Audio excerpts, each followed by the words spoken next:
માંગરોળમાં સ્વયં સૈનિક દળ દ્વારા ગૃહમંત્રી અમિત શાહ રાજીનામું આપે તેવી માંગ સાથે આવેદનપત્ર આપવામાં આવ્યું છે।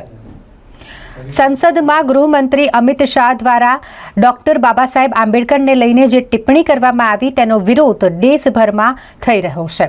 ત્યારે જૂનાગઢના માંગરોળ ખાતે પણ સ્વયં સૈનિક દળના તમામ સભ્યો એકત્રિત થયા હતા અને તેઓ દ્વારા પણ ગૃહમંત્રી અમિત શાહ આ ટિપ્પણી બદલ પોતાના ગૃહમંત્રીના પદેથી રાજીનામું આપે તેવી માંગ સાથે રેલી સ્વરૂપે તમામ સ્વયં સૈનિક દળના સ્વયંસેવકો પહોંચ્યા હતા મામલતદાર કચેરી અને જ્યાં મામલતદારને આવેદનપત્ર પાઠવવામાં આવ્યું। જય ભીમ, જય ભારત।